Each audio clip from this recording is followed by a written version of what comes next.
Well, hello and good morning, everybody. Hope you're ready for a webinar. We're going to have a pretty good one here. This is Jeremiah, and we are going to be talking about PDFs today. This webinar is one of the series that grew out of all the questions that people ask us. People ask us a lot of questions about PDFs, even though obviously, LandFX does not directly create PDF files, but people keep coming to us with all these questions on how to work with them, how to create them, how to import them, you name it. And so we decided to craft a webinar out of it. So we've got a lot of really good, useful information in here. I really think you're going to like it. A couple very, very quick housekeeping items. Yes, this webinar is being recorded, so you're going to be able to watch this on the website. We'll have it up and ready no later than Monday morning. And there is a little Q&A button down there at the bottom of your screen. I would say to go ahead and just click that right now, get that kind of situated so that it won't slow you down when you get to typing in any questions. Please feel free to type in anything and everything. Got plenty of resources here to get your questions answered and get them routed over to Paul. And while you're getting your screen organized, I like to click that view options at the top to exit full screen mode. Sometimes that just makes it fit a little better on my monitor so I can get to something else if necessary.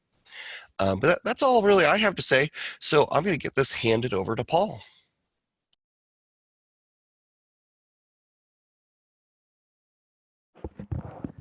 Okay, thank you, Jer, and good morning, everybody.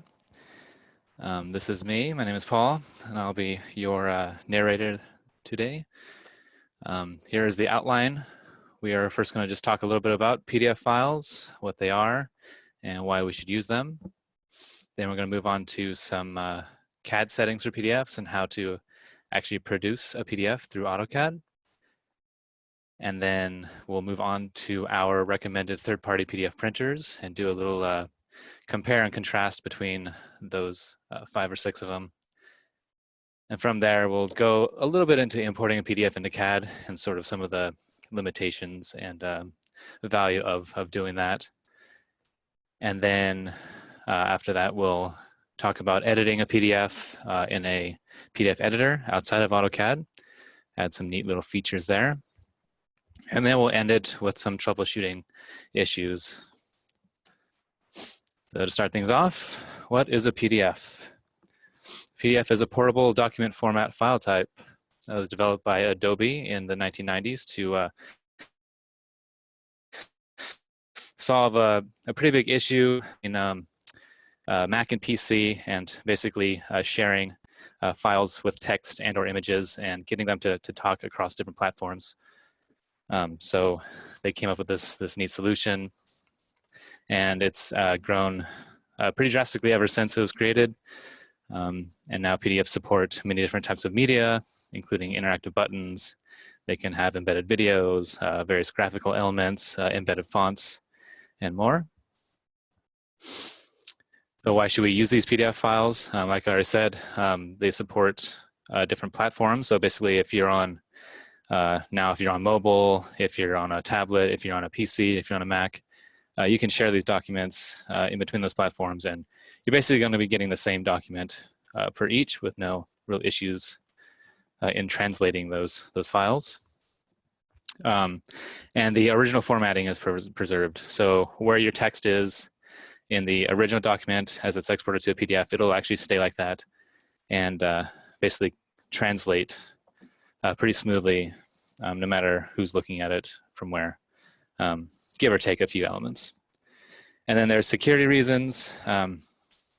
Not such a big deal in the, I think, landscape architecture world, but you can apply pretty strict security settings to your PDF files. Give them passwords just to view them, but also to edit them. And also, if you do edit a PDF, it leaves a footprint. So getting away with messing with a file is hard to do with a PDF. So they're very secure. If your office is trying to do a paperless option, using PDF files is great for that, great for archiving.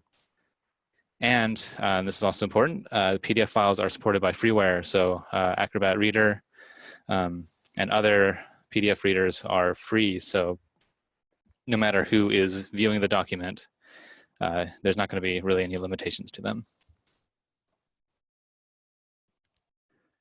When exporting a PDF from AutoCAD, you can save, more or less save the following data. Layers, if you have layers in your drawing, you can actually export it as a PDF, and that layer data somewhat will actually carry over into the PDF and then be able to translate from there. And I'll go a little bit more into that when we go into importing PDFs, sort of the limitations of the layer data, but the names of the layers are in fact there. You can save fonts and embed the fonts into the PDF. And I'll talk a little bit more about that later. Your line work or vector graphics are also going to be saved in there. So if you do carry it over to a different program, that line work will still, that information will still be within the PDF. And then also raster graphics. So let's get out of here and go right into CAD and go through some options of exporting a PDF. So first off, I'm going to show probably the most common way and the way that I learned how to plot PDFs in AutoCAD and the way that I've always done it. And that's just going to be going through your plot manager. So here I have a drawing that I use as an example for a lot of different things, but I have a layout set up with the view. So I'm ready to print a PDF as already. And so what I want to do is open up my print dialog. I can either hit Control P or type plot into the command line and hit enter. And it's going to pull up in my plot dialog here, the various settings for plotting. And right off the bat, I want to choose my plotter. And I'm going to go through some of the third-party plotters later, but for now, we'll just stick to the sort of the default, the WG to PDF plotter here. This is a PC3 file, which is just a plot configuration file. Basically, it just stores all the different settings for this plotter. So to access the plotting settings for this PDF printer, you can click this PDF options button. This button will not be available for the other third-party printers, so I'll show you how to get there, which is pretty much universal for all the different plotter types. And you'll click the properties button and head down to the custom properties and then click on custom properties. This is going to pull up in your PDF options box. This may look different depending on which plotter you're using. Definitely some of the third-party ones have a more robust options dialog here with many different things you can alter, and then some of them have very little. And I'll go over that in a little bit. But right off the bat, you see your quality settings. This is going to have the biggest effect on the PDF that you're printing, both in file size, but also image quality. And it's split up into vector and raster image quality. So you basically get to decide what DPI it's set at, and that's just dots per inch, which is a printing term. It commonly gets confused with pixels per inch, which is what you're viewing on a monitor. But if you are printing to a PDF and then sending that PDF to, say, a printer to have it actually physically printed, a good practice here is to actually try to find out from your printer what DPI they're actually going to print the document at, and then try to match this dots per inch here with the printer settings. Doing that will give you the best results when it comes to printing. If you're just doing a plot to view on a monitor, though, you can adjust this to however you like to fit your needs. So starting here, if you drop it to the lowest setting, you're going to get a much lower quality of image. It's going to basically compress your JPEGs and then make everything just a little not as crisp. And sort of 300 is sort of my go-to, 300 to 600, no matter what I'm using. If I do basically a practice plot, and I find that the graphics just are not crisp enough, you can actually bring this all the way up to 2400 or even 4800. 2400 I read was recommended for screen viewing, but keep in mind that is going to raise the file size and be a little more processor intensive. So it's all about balancing that out and looking for what you actually need in your PDF. And something to notice here is you can't have your raster image quality go above your vector quality in DPI. If you change this, it's going to affect your vector quality if you try to go above.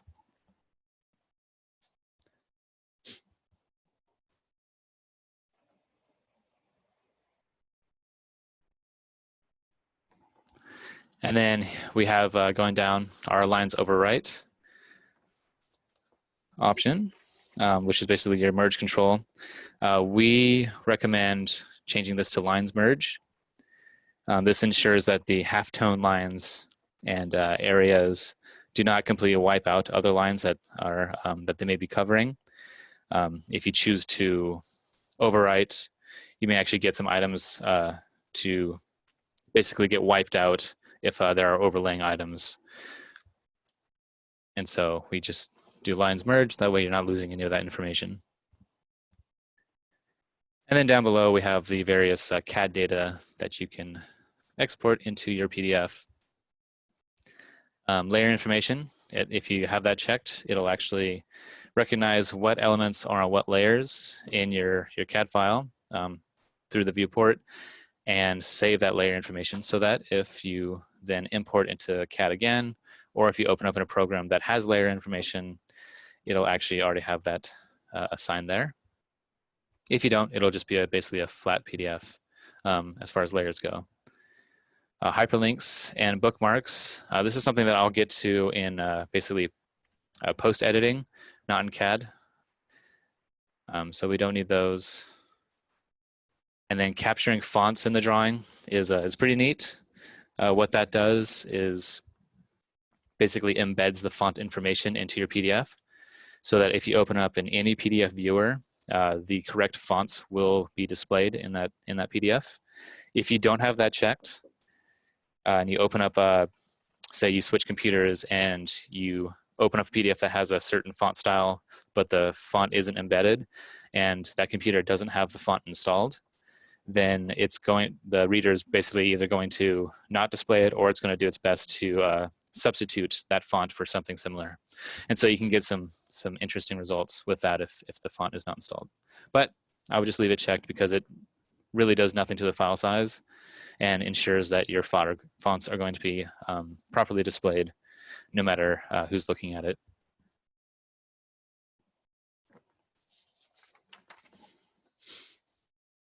Okay, so once we choose our settings, I typically just go for 300 DPI. It's usually plenty for what we're doing. Click OK, and then you have the option to actually save this into a new PC3 configuration. So if you want to save these settings for future use, go ahead and save them. I'm not going to do that. I'm just going to apply to the current plot. If you do that, basically once you hit OK and print, those settings will apply, but they will not stick around for the next time that you have to print your PDF. And then of course, just typical plotting settings here. You want to expand this window and choose your CTV setting here and your different plot options. Definitely make sure you put plot transparency on if you have transparent objects in your PDF.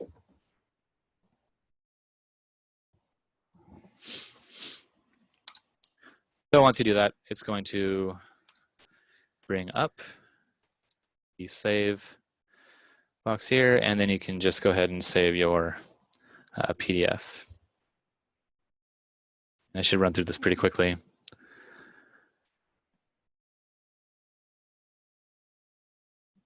And then usually you'll have a preview of what it looks like once it is done.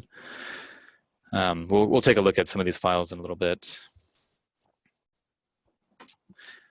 And then let's move on to another way to export a PDF, which is the export PDF function.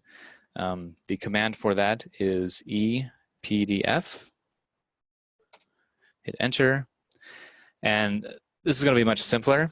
A real quick way to export your PDF brings up the Save As dialog box right away and only gives you the PDF presets that come with AutoCAD. So if you do have third-party printers, they will not be in this list, which is a big drawback to using this method. But choose your DW to PDF if you are going to use this. And then you have your PDF options here by clicking the options button. Pretty much the same options as before. And one neat feature to this is that you can choose to export either the current layout that you're in or all the layouts. And if you do that and click save, it's going to wrap up all of these different layouts into one document so that you don't have to combine them later.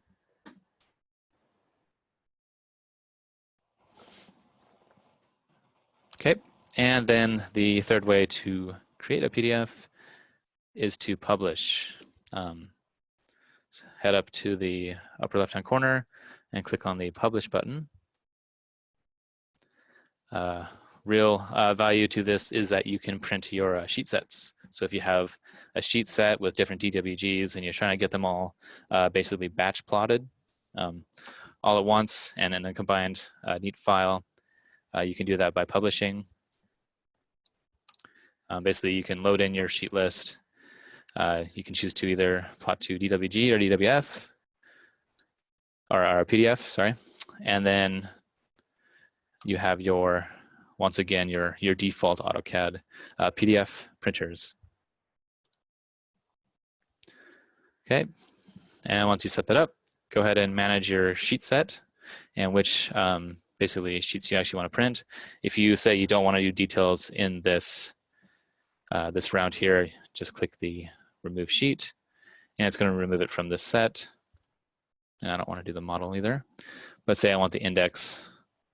Let's leave out the index as well. So now we have a 3-sheet document here.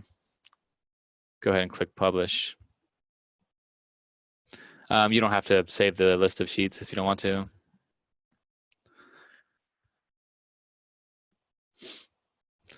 And sometimes this actually takes a while. I have one already plotted that I'll demonstrate in a little bit. But that is how you can get a neat combined PDF with all these sheets pretty easily and painless.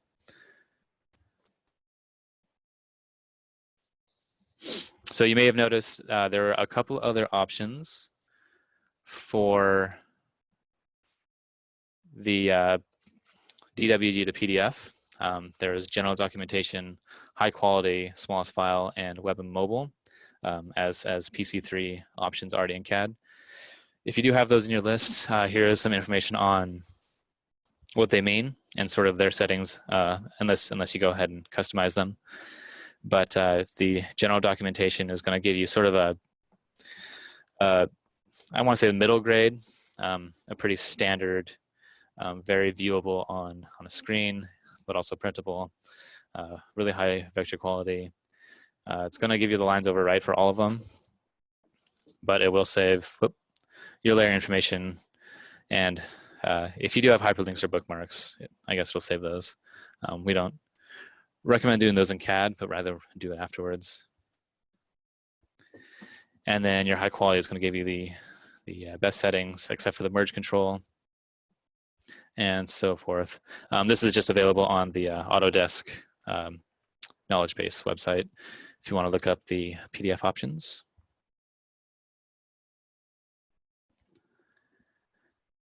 And let's I'll show you guys real quick what these kind of look like if you are using the DWG to PDF settings. I did a couple of prints here.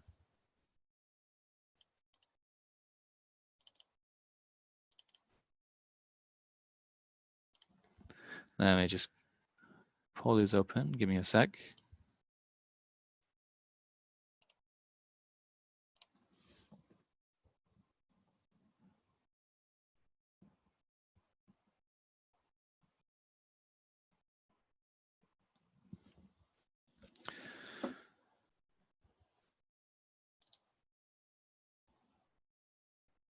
Okay, so here we have an example of the lowest setting. So basically I chose 150 DPI for vector and raster graphics. I mean, it doesn't look too bad from afar. It's definitely usable for you know, like a review or you know, an initial draft. Maybe you're just marking up maybe where the labels are. It just needs to be somewhat readable. But as we zoom in and get closer to the graphics, you can really see some issues here.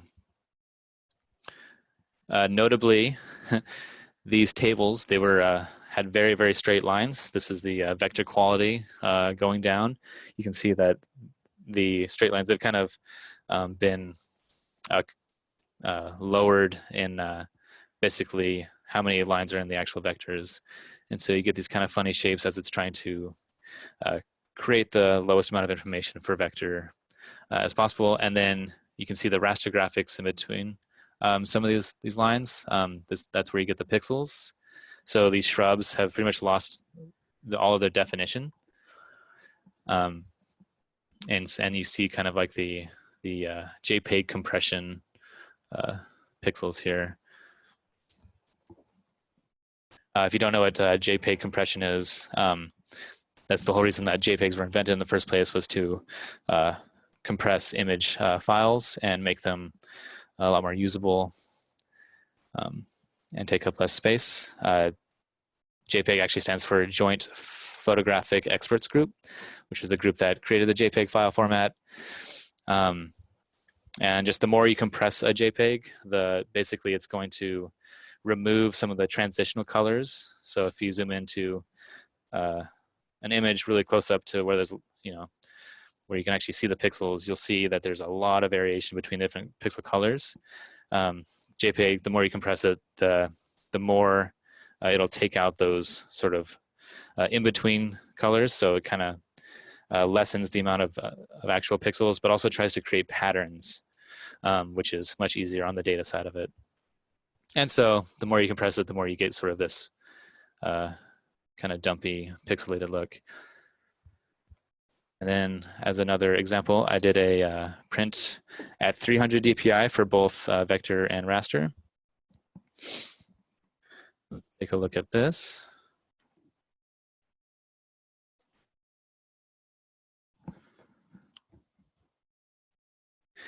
And I just doubled the DPI, and already you have so much more information in the shrubs for the raster image, but also the vector graphics are looking a lot cleaner.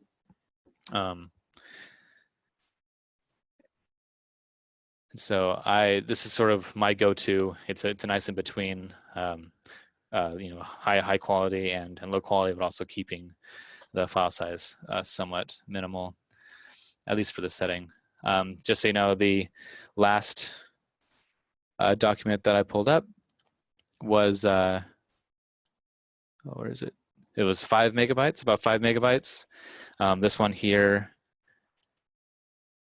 is about 7 megabytes. So we gained 2 megabytes in size, but we have a lot more definition. And then I did a 600 and 400 vector to raster DPI quality print here. And this is basically what's going to be set as default if you do go with the DWG to PDF option. And let's zoom in here just so we get to see what that means. Notice that we're at, you know, 1600% zoom. Typically you won't be looking at it this close, but just in case you want to. Compared to the lowest setting, it's drastically different. It is much clearer, much sharper. And for the file size, it is about 8 megabytes. Hey, Paul, you know, Steve chimed in with a really good question on if you could kind of point out what is raster and what is vector and kind of what the difference is between those two. Okay. So a vector graphic is basically, the way that I was told about it a long time ago was it's basically, instead of using pixels to convey information, which is what a raster is, Raster uses basically dots on your computer screen or pixels, various squares of different color information to convey an image, whereas a vector is basically geometrical. That's why if you use Illustrator or in AutoCAD, for example, when you have say a shape, like a rectangle or how about a triangle, and you zoom in, no matter how far you zoom in or blow it up, it's not going to lose its definition at all because it's not basically keeping the data as various dots. It's instead it has the points that the lines actually end, and it knows sort of the geometry behind it, and so it should actually save a lot of data that way, rather than trying to make up for millions and millions of different little pixels. It's rather saving the location of points and then drawing lines or various geometries between those points. Does that make sense? It does, yeah. Because in this example, you can really see it like in the arrow pointing to the plants is an obvious vector, and you could keep zooming in on it, and it's always going to be a very, very sharp line. And the raster, I think the best example of the raster is obviously the color fill, which I think that.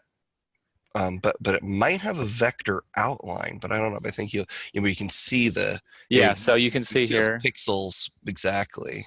And basically, let's go back to the lowest setting here. By changing the vector quality in CAD, it's basically kind of taking away some of those points and making the vector simpler. Notice here, I mean, it's the same shrub symbol, but you have a much different vector line work for the shrubs than you did with this. So changing the quality of the vector when you're outputting to PDF is basically giving you this result. And then as you said, the color behind it, every time you see a pixel, that's a raster image. If you see pretty crisp line work, no matter how far you zoom in, most definitely going to be a vector element. Very cool. So a little example of just the default CAD settings here, and adjusting those settings. I did notice that if you choose to keep the layer information or the font information, those other settings beside the actual graphical quality, leaving those on or off doesn't have really any effect on the file size. So whether or not you keep the layers, it doesn't even change 1/10 of a megabyte in the file size itself. So something to consider if you are going to save using the DWG to PDF function.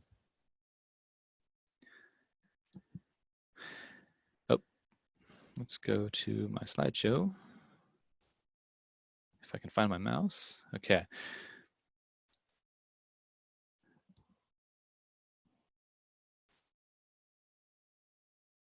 Little detour there. And then I found this as well, kind of an interesting graph on, or a rule of thumbs for printing at DPIs. Basically your viewing distance versus what the resolution should be at print. 300 is basically what I typically stick to because I'm not looking more than a few feet away from a drawing. But if you are printing something of really large scale and you're going to be standing 5 feet or more away, you can definitely start to drop down that DPI without compromising readability if you're going to be standing that far away. So now that we've gone through some of the default stuff, let's go into third-party PDF printers real quick. These are the recommended PDF printers on our website. We got Acropot, Bluebeam, Review, Foxit Pro, Nitro Pro, Foxit. We actually have the Reader, which is free, recommended, and then the PDF 995. To kind of show these, I did a test plot of this here. This is exactly 1,000 objects in CAD. It's got a bunch of shrub symbols, tree symbols, and some gradients. Some stuff that can really bog down your PDF file. So this is sort of the control, what we already went through. I exported this out with 300 DPI for the both raster and vector settings. And then, not that it really matters, but I didn't save any of the CAD data. For this, when I did plot this on an 11 by 17 sheet, it took over 4 minutes to produce, which seems like a long time. I had a sheet with 2,000 objects on it, and it took way too long. I had to abandon that and reconsider what I was doing. So in the end, I ended up with a 20 megabyte PDF file size, which, if you're sending this off to print, can be quite large for sending via email. And of course, this isn't even that large, so you can see how it can get really big really quickly when printing in color. And so this is at 1200% zoom. This is what it looks like, just the default CAD settings, which you already looked at. So let's talk about Popflow Pro a little bit. Here are just some features. Full support for AutoCAD in the last 5 years. It has it's a big suite, so you can actually edit and your PDF. You can actually take in import DWF files, which is another file type that AutoCAD will export, and interchange between DWG or PDF and DWF files, or convert one to the other. It does support the lines merge, which is lines overwrite, and gives you a nice small file size while maintaining high quality. Here's the pricing for that. As you get more licenses, the cheaper each seat gets. This is just on their website. So doing that same exact layout using the Acroplot Pro printer, I got these results. It took about, I think I unplugged my USB slightly. Okay, took about 45 seconds to plot versus 4 minutes. Already really nice. Same DPI setting with a slight JPEG compression onto it.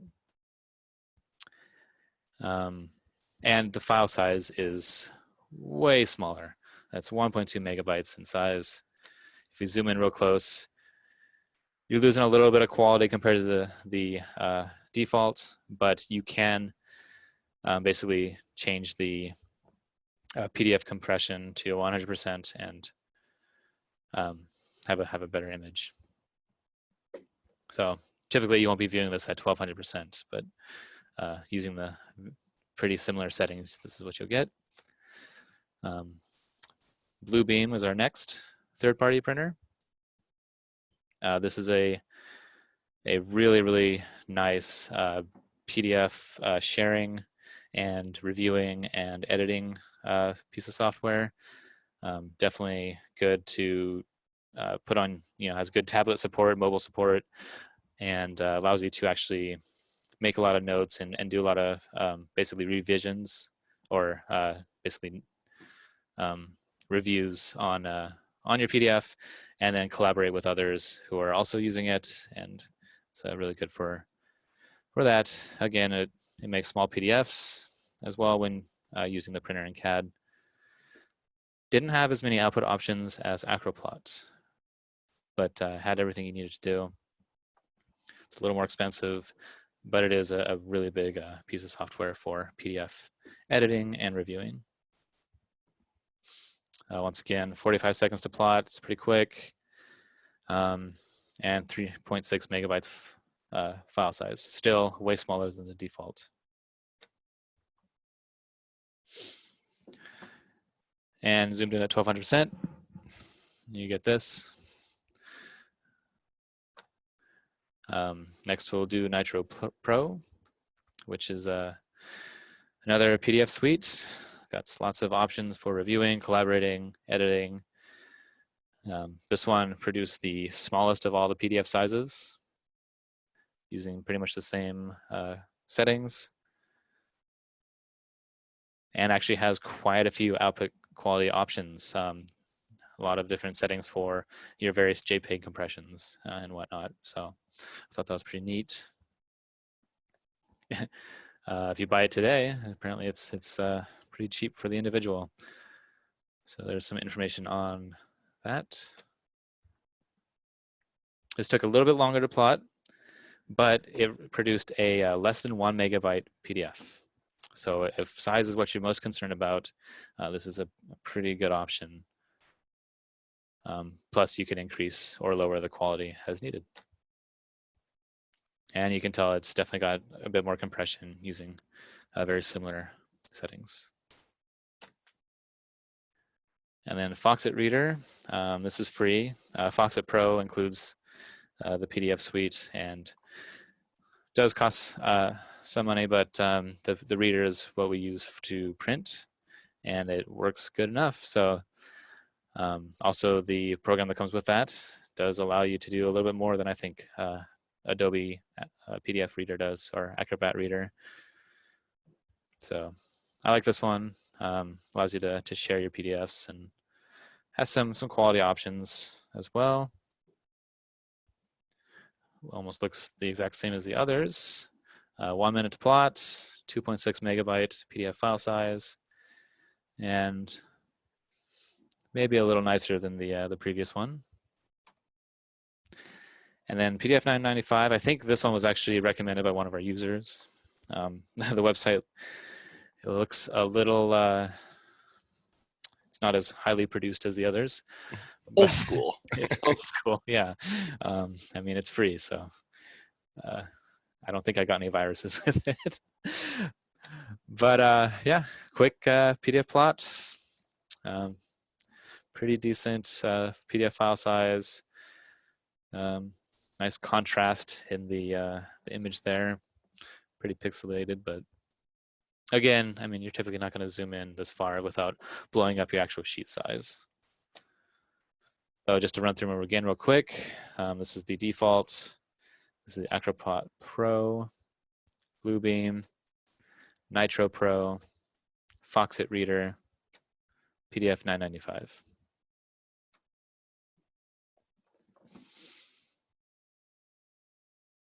Okay, so I suppose I should stop and take a couple questions before moving on, if there are any pressing questions. Not pressing, but Kyle chimed in with a really good comment of there's a system variable regarding PDF output, PDFShare, which controls whether or not it creates searchable comments in the PDF whenever for all of your SHX text, which seems to me to be utterly pointless. But so I can see why they have that setting, but weirdly the default is on, so it creates comments in your PDF file. So if you open up your PDF, you'll have all these comments for every piece of SHX text, which can you imagine if you had a like an irrigation plan with all of these pipe labels, all of those would be little comments throughout the PDF. So it would just be a real pain.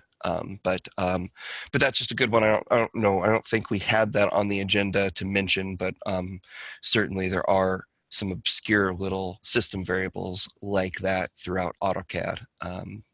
But that's definitely one, and easy enough to find too. If you found it accidentally, if you say, hey, my PDF file has thousands of comments in it, you search for that and right away you'll find that system variable to turn that off. That is that's interesting. Certainly, if you're having that issue, looks like the system variable is named EPDFSHX. Yeah, 0 value will turn it off, 1 will turn it on. So if you are getting those notes, maybe try turn that off. I've never used it, so I don't know if there's any real value to having that for our purposes. Yeah, I think we don't use SHX for pretty much anything. So yeah, it's just never come up over here. Oh yeah, speaking of which, I didn't mention that when you embed the font into your PDF and exporting in AutoCAD, it's got to be a true type font. But anywho, let's move on to importing a PDF. Get my mouse here. Okay, so that DWG to PDF test that I did, I imported into CAD. We have documentation on how to import. It's just PDF imports the command, and then there's several options. I chose to import the line work and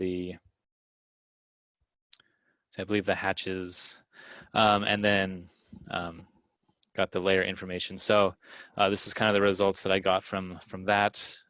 Notice that the plant symbols don't have any color except maybe some of the shrubs. And this took a long time to import. So from this, I would say don't import a colored PDF into AutoCAD and expect to have a good time with it. It took several minutes to import, I think close to 10. It was slow to react.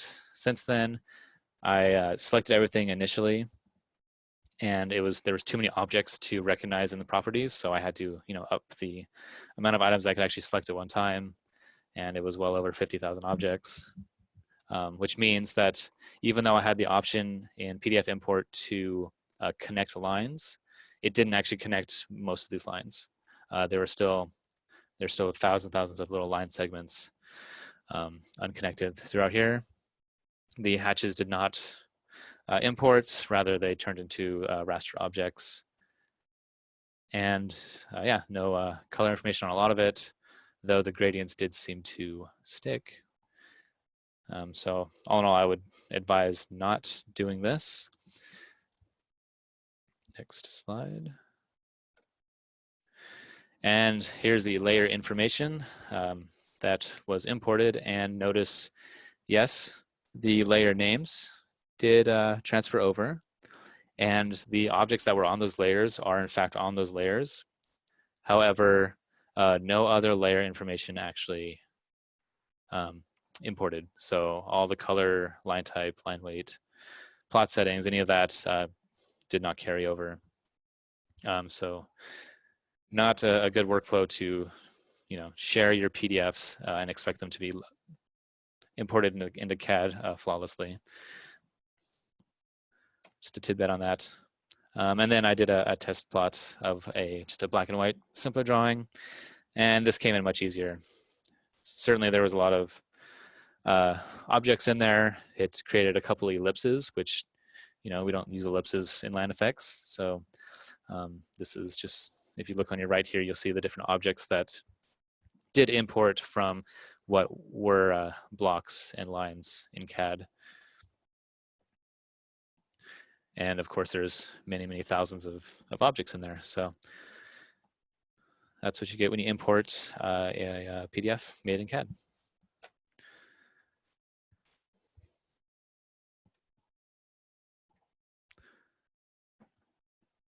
So now that we're going to go into editing a PDF after plotting one, this is what we want to look at. The first thing we want to go through is extracting pages from a set.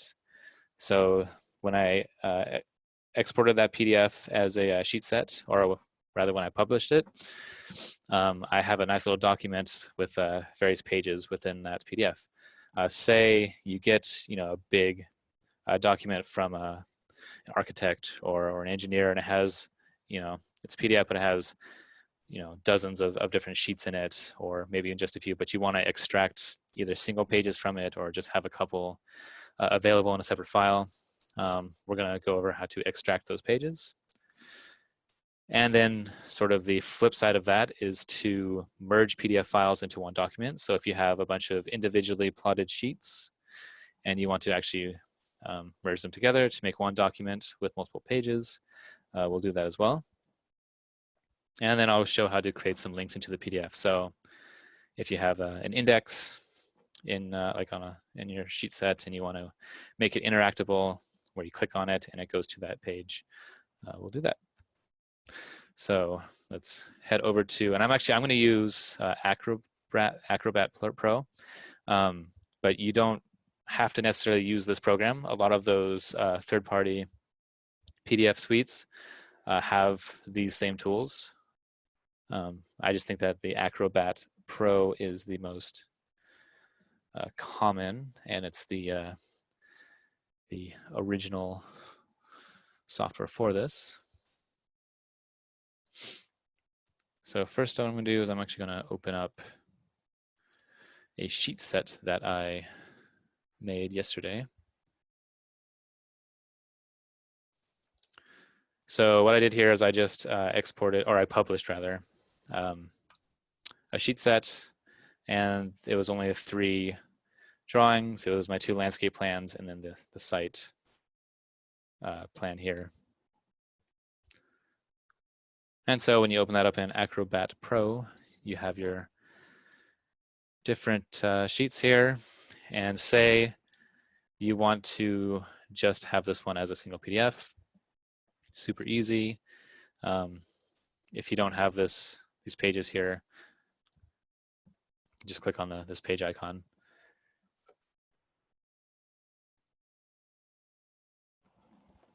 Okay, and then to extract that as a single PDF, just right click on the page there and hit extract.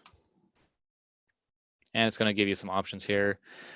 You can choose to extract multiple pages into one document. And you would just choose which page to actually extract. But if it's just the one, you leave both these fields as that one page number. And then you can choose to delete it after extracting. So say you want to actually split it and not have any of the same pages on either document. Choose the delete page after extracting, and then extract pages as a separate file. Okay, and it's going to let me save this wherever I like.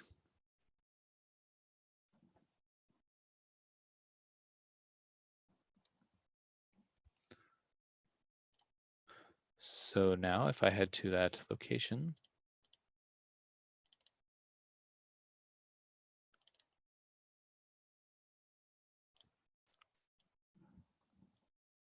here we go. This looks like the new document.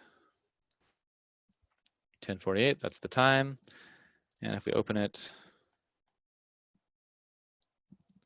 right here, it's just the single sheet. So we have extracted or split the PDF. And pretty much in across all platforms or applications, it's going to be termed extract. And then let's say we've plotted a couple different documents and we kind of want to combine them into one single document here. Insert pages. I just right-clicked in this area and then choose from file.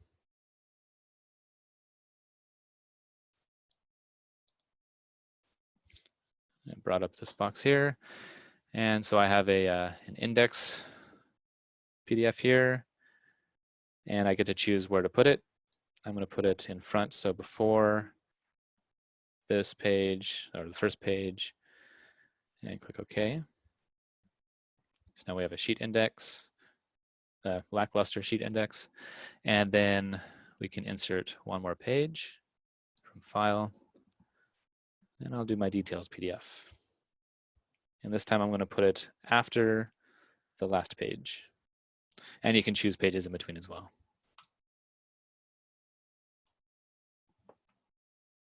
Okay, now we have all 5 sheets in this document. Now say we're going to send this to somebody who is not going to print it, but rather would like to navigate the different sheets through the sheet index. What do? We want to make a link to these pages. So what you want to do is go ahead and highlight the text in the index, right click on it, and we're looking for a create link. Here you have a few different options for what the link should look like. If you want it to be a visible rectangle, meaning that it's going to be, give it a rectangle around it, make it a little more obvious that it's not just a piece of text, you can do that. Or you can just do an invisible rectangle. And, highlight style, It's fine. You don't really have to mess with that, but if you like to change your highlights, go ahead and do that. And then you get to choose the link action. You can actually have it linked to a file where it would open up a new file. You can have it be a web page link or hyperlink, or go to page view. So that's what we want to do. Go to next, and it gives you a nice little preview of where the link is. And then while this is still up, click on the page for that index item. Once that pops up, click on set link. So now we have a interactive button. If we click on it, it's going to navigate right to that page. So once again, let's see if I can select it correctly.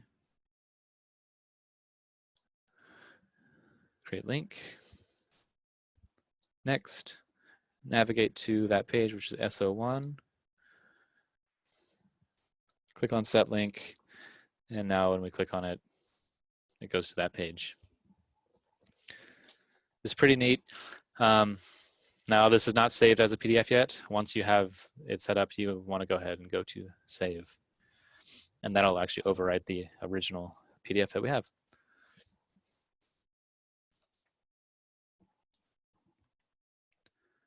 Okay.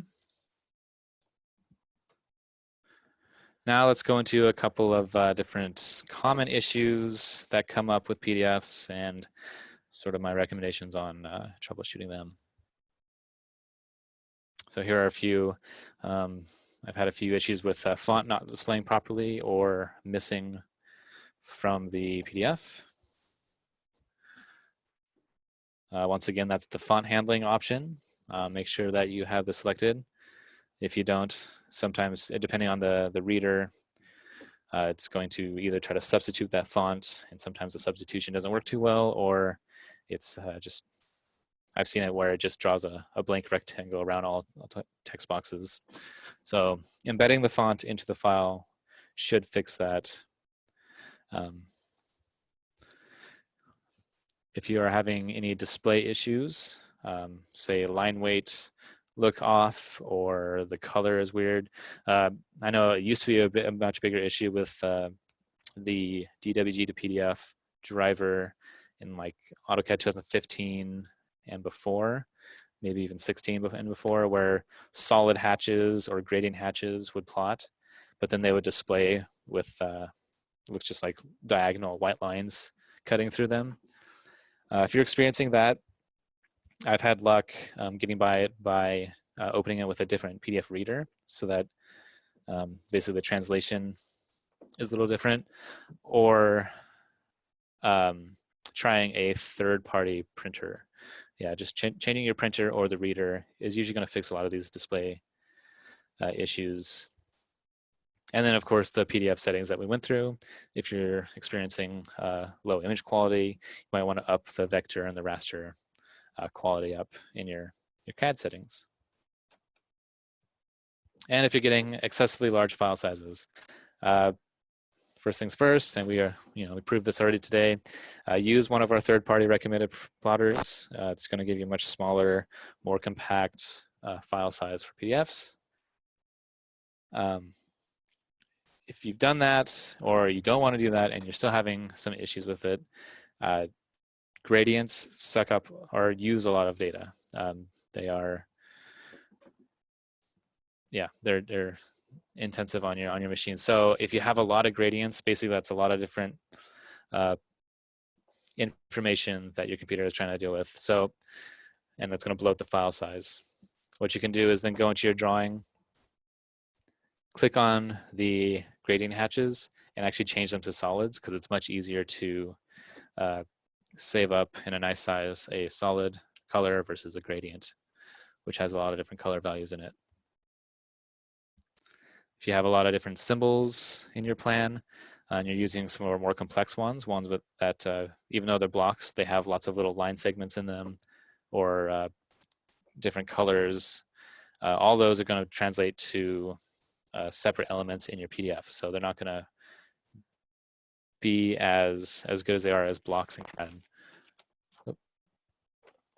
So solution to that is to try to simplify your symbols.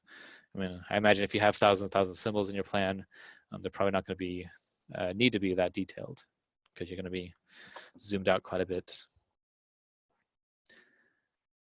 And then finally, check for dense hatch patterns, which is available on our KB here.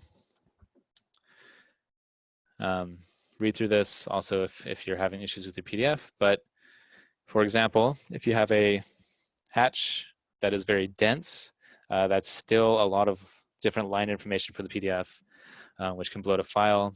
Instead of having a really dense hatch, try to blow that up so there's much less information in it. And here's an example of a more complex shrub symbol versus a simple one that could really help your PDF size. Another tidbit here that I use, smallpdf.com is really neat. You don't have to download one of these programs necessarily for everything that is related to PDFs. This has a PDF compressor, which will basically, you just drop your PDF in here, drag and drop it. It'll go through and wherever it can compress, I believe it takes your DPI down to 144, which is usually fine. And then also whatever information that just isn't necessary for the PDF itself, it'll optimize that. And so sometimes you can get a much smaller, more usable PDF if you let it go through this here. And it also has various PDF converters. You can change it into a PDF or a JPEG if you just need it as an image. It's got a PDF editor. You can split your PDFs. You can merge PDFs. So very cool stuff here. I would recommend checking this out as well as our third-party applications.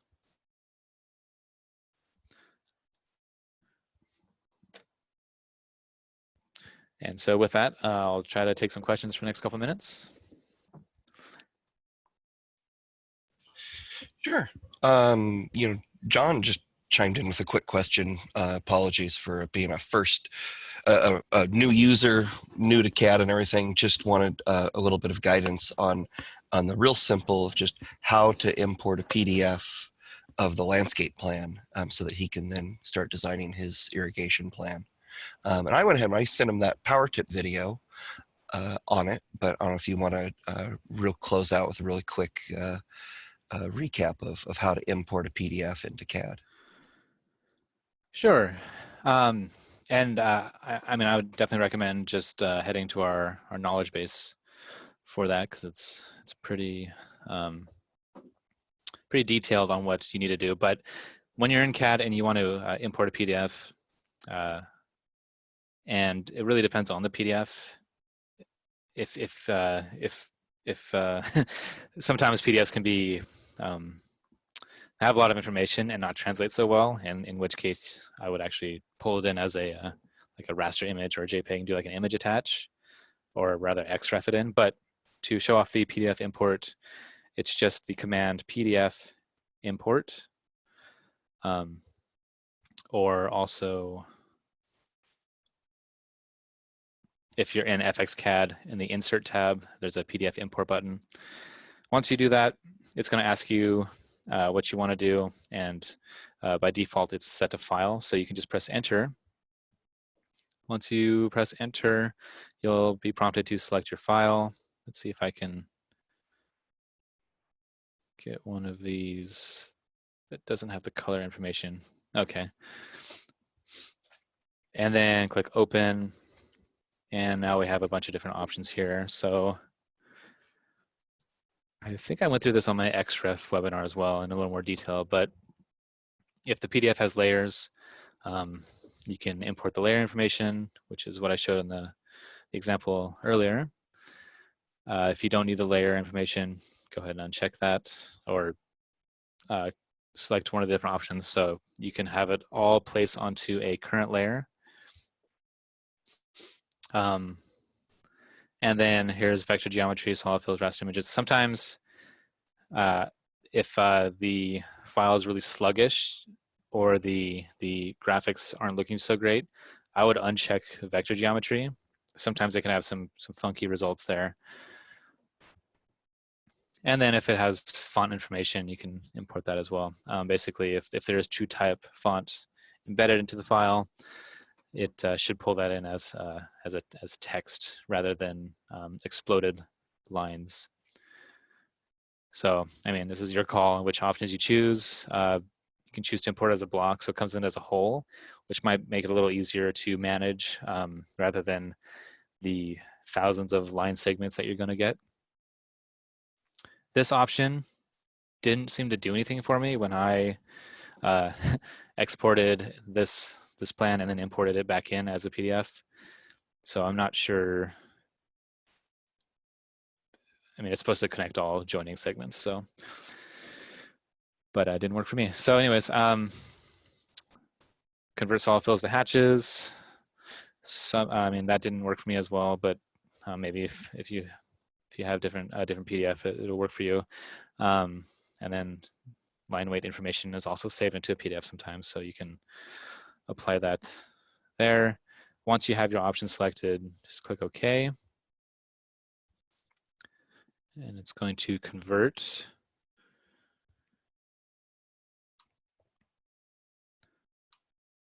And it didn't seem to like that. I think maybe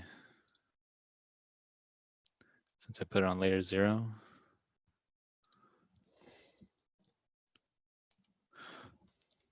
Let's try this again.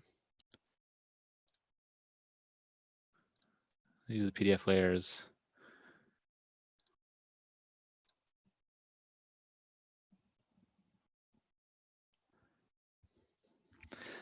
If you have a PDF, I mean, you said that it was a landscape plan that you're putting an irrigation design over. Was it created in CAD, and is there line information? That's kind of important to evaluate, because if it doesn't, if it's say like a scan, or if it's basically just like a raster image, I would use that as an external reference rather than trying to import it as a PDF, because you're not going to get any like useful information from it by doing it as a PDF. But since this was actually created from CAD and had that line information saved into it, we now have all these different elements. This lines out. It looks like it did connect some of the things, but this was a hatch pattern before, and now it's polylines. Not pan.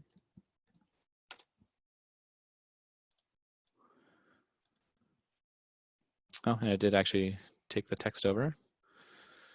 So we got multi-line text. That's pretty cool. And again, when you do that, CAD will separate your PDF layers from your normal layers. So if they double up, you have a nice little tag here that says PDF in front of each layer that's imported.